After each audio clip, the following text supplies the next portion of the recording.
This is the War Brief Daily for April 20th, 2026, covering the Russia-Ukraine theater. 4 major developments. Here is what changed. Tonight we are tracking Ukraine's deepest overnight strike campaign yet against Russian energy infrastructure and naval assets. Russia's 219 drone overnight offensive and a critical intelligence detail about how those drones are being guided. Confirmed Russian mechanized pressure on the Eastern Front, and President Zelensky's warning that Russia may be preparing to bring Belarus into the war. First, Ukraine's deep strike campaign. This is confirmed. The Ukrainian General Staff and SBU reported that Ukrainian forces struck oil refineries at Novokubishevsk and Sirzan in Samara Oblast, an oil terminal at the Vysotsk Lukoil 2 facility in Leningrad Oblast, and the Tikhoretsk pumping station in Krasnodar Krai, all in a single overnight package. Geolocated footage confirms fires at multiple sites, and Russian regional officials acknowledge the strikes.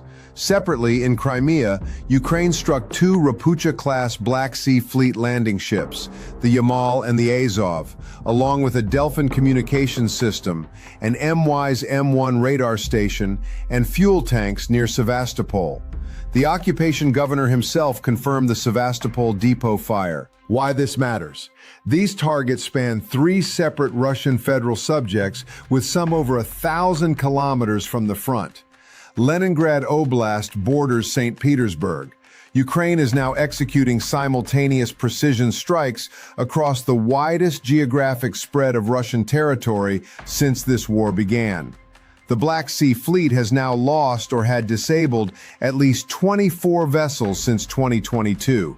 And notably, a prominent Russian mill blogger published what is described as a note from an active Russian Air Defense Service member admitting that Ukraine struck Ust-Luga because Russia simply did not have enough surface-to-air missiles to cover the incoming drone volume. Second, Russia's overnight drone offensive. This is confirmed. Russian forces launched 219 Shahed-type and related drones from 7 launch points across Russia and Crimea.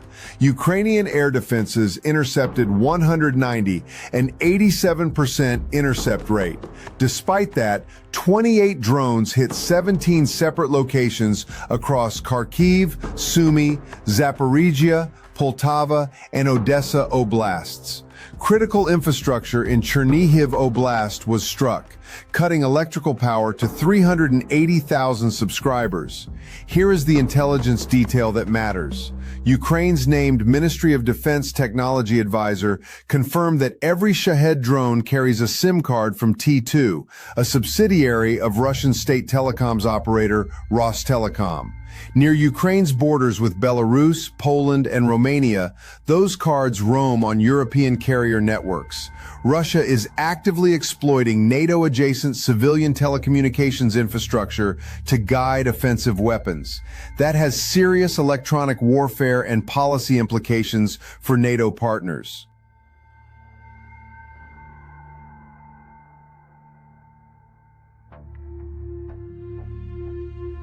Third, the Eastern Front. Confirmed by multiple sources, Russian forces dropped a Fab 3000 guided glide bomb on Kostiantynivka city. Elements of the Russian 70th Motorized Rifle Division executed a mechanized assault west of Chasiv Yar. Geolocated footage confirms 5 infantry fighting vehicles, 1 tank, 10 motorcycles, and quad bikes in the assault force.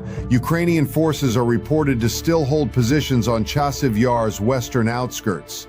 In Kupiansk and near Vovchansk, Ukrainian counterattacks have halted Russian advances for approximately 2 weeks. Fourth, the Belarus warning. This is an emerging development.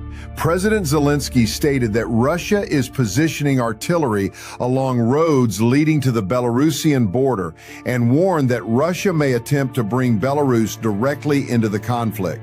This is a presidential assessment. It has not been confirmed by independent satellite or OSINT verification at this stage. Watch it carefully. What to watch next? Satellite confirmation of the Novokubishevsk and Sirzan refinery damage. any Russian retaliation following Ukraine's Crimea naval strikes, Belarus border activity, and military posture. Whether Russia deploys additional air defense assets to Leningrad Oblast and Samara, and continued pressure in the Kostiantynivka-Chasiv Yar corridor. Russian mechanized operations there are active. That is your War Brief Daily for April 20th, 2026. Sources: Ukrainian General Staff, Ukraine SBU, Ukrainian Air Force, the Institute for the Study of War, and verified geolocated OSINT reporting. Stay with us.